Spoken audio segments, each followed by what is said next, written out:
Déco dans le présent pour mieux construire l'avenir.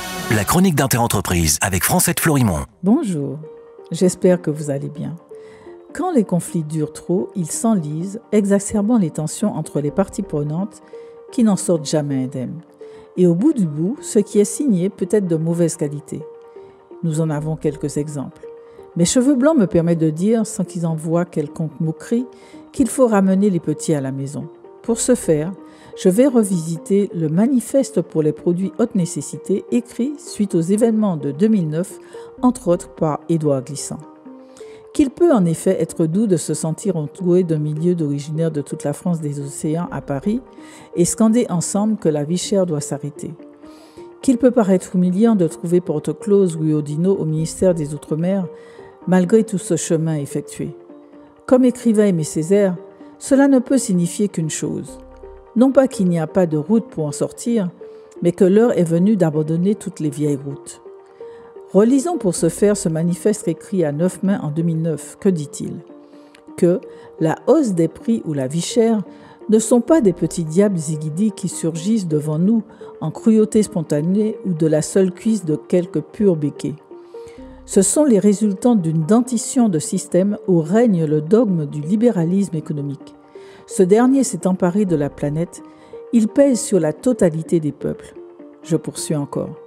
Ce système a confiné nos existences dans des individuations égoïstes qui nous suppriment tout horizon et nous condamnent à deux misères profondes. Être consommateur ou bien être producteur. Le consommateur ne travaillant que pour consommer ce que produit sa force de travail devenue marchandise. Et le producteur réduisant sa production à l'unique perspective de profit sans limite pour des consommations fantasmées sans limite. L'ensemble ouvre de cette socialisation antisociale où l'économique devient ainsi sa propre finalité et déserte tout le reste. Fin de citation. Ce texte voyait aussi clair dans les stratégies perdantes jusqu'alors utilisées. Il dit « Les slogans et les demandes ont tout de suite sauté par-dessus nos présidents locaux pour s'en aller mander ailleurs. Hélas, toute victoire sociale qui s'obtiendrait ainsi dans ce bond par-dessus nous-mêmes et qui s'arrêterait là, renforcerait nos assimilations, donc conforterait notre existence au monde et nos pseudo-pouvoirs. » Fin de citation. Ce texte propose un chemin.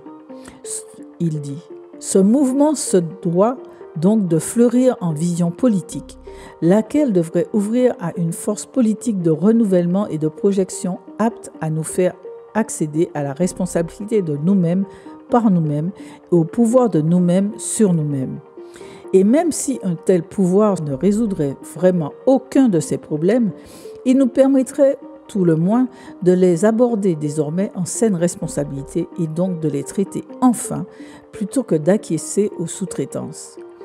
La question béquée et des ghettos qui germent ici ou là est une petite question qu'une responsabilité politique endogène doit régler.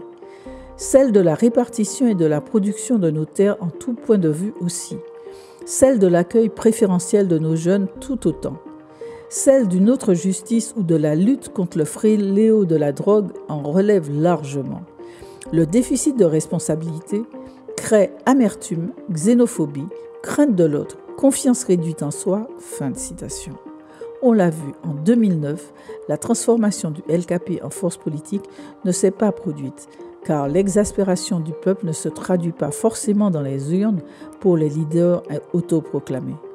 Pour les signataires de ce manifeste qui a déjà 15 ans, il faut changer de paradigme. Le politique ne saurait pas réduit à la gestion des misères inadmissibles, ni à la régulation des sauvageries du marché, mais où il retrouverait son essence au service de tout ce qui confère une âme au prosaïque en le dépassant ou en l'instrumentalisant de la manière la plus étroite. Pour eux, il est temps d'opter pour des produits de haute nécessité. On en parle demain. Prenez soin de vous. Déco dans le présent pour mieux construire l'avenir. La chronique d'Interentreprise avec Francette Florimond.